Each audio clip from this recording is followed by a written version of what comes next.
बोलिए बहन जी। मैं असम के दरंग डिस्ट्रिक्ट से हूँ।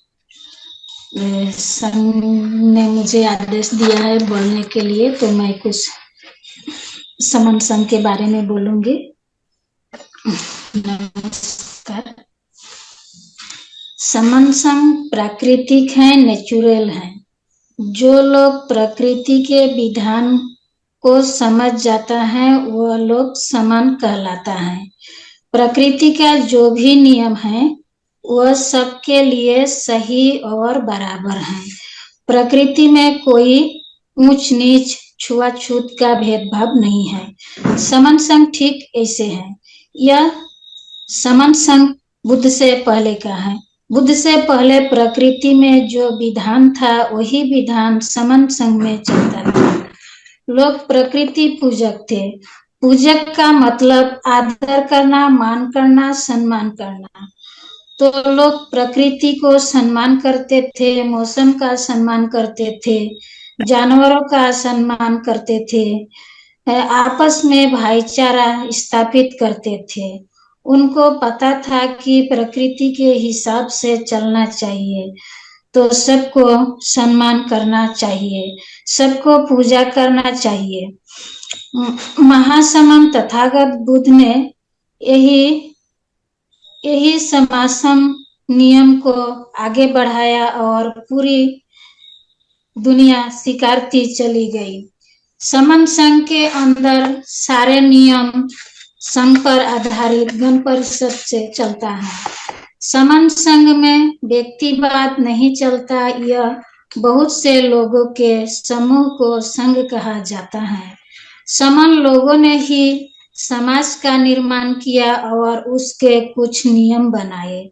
महासमन सम्राट अशोक ने बुद्ध के विधान को लागू किया और पूरी दुनिया खुशहाल होता चला गया।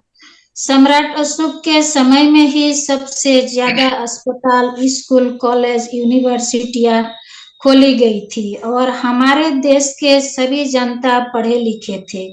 विश्व के कोने कोने से लोग हमारे यहाँ पढ़ने आते थे। तभी तो हमारा भारत विश्व गुरु कहलाया। तभी तो हमारा भारत सबसे ज्यादा बड़ा रहा, महा रहा, अखंड रहा, जिसको हम अखंड भारत कहते हैं। इस अखंड भारत की सीमाएं पूरब में म्यांमार यानी यानी बर्मा से लेकर पश्चिम में ईरान तक की सीमा को लगती हुई उत्तर में तिब्बत से लेकर दक्षिण में श्रीलंका तक थी।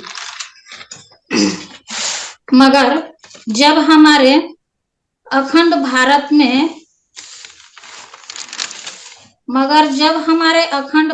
में विषमतावादी लोगों का आगमन हुआ, जो समन के विपरीत काम करते थे, जो जहरीले लोग थे, निकम्मे लोग, कामचोर लोग थे, वह अपनी मनमानी करते थे। मन ग्रंथ कहानियां बनाकर लोगों को भ्रमित करते थे, जो कि प्रकृति की बिल्कुल विपरीत थी। इससे हमारा समन संघ बिखर गया और हम पीढ़ी दर पीढ़ी भूलते चले गए अपनी पहचान को, और हम समन लोग 6743 जातियों में बट गए। हमारा अखंड भारत खंड खंड हो गया, टुकड़ों में बट गया। नेपाल चला गया, भूटान चला गया, बांग्लादेश चला गया, पाकिस्तान चला गया, अफगानिस्तान चला गया, आदि आदि। जब हमारा अखंड भारत था तब हम ही देश के मालिक थे। हम अनुशासन में रहकर अपने देश पर शासन करते थे, राज करते थे। हम राजा भी थे, हम डॉक्टर भी थे, हम वकील भी थे, इंजीनियर भी थे। हम खेतियक भी थे, पशुपालक भी थे, हम चर्मकार भी थे, लोहार भी थे। यानी एक देश के तरक्की के लिए जो कुछ चाहिए वो सब हम ही करते थे। हम कोई मजदूर नहीं थे, अपने देश के मालिक थे। अशोक के बाद जब बाबा साहब डॉक्टर भीमराव अंबेडकर को आधुनिक भारत का संविधान लिखने को मौका मिला तो बाबा साहब ने वही सम्राट अशोक का सिद्धांत को लागू किया जो कभी बुद्ध ने दिया था।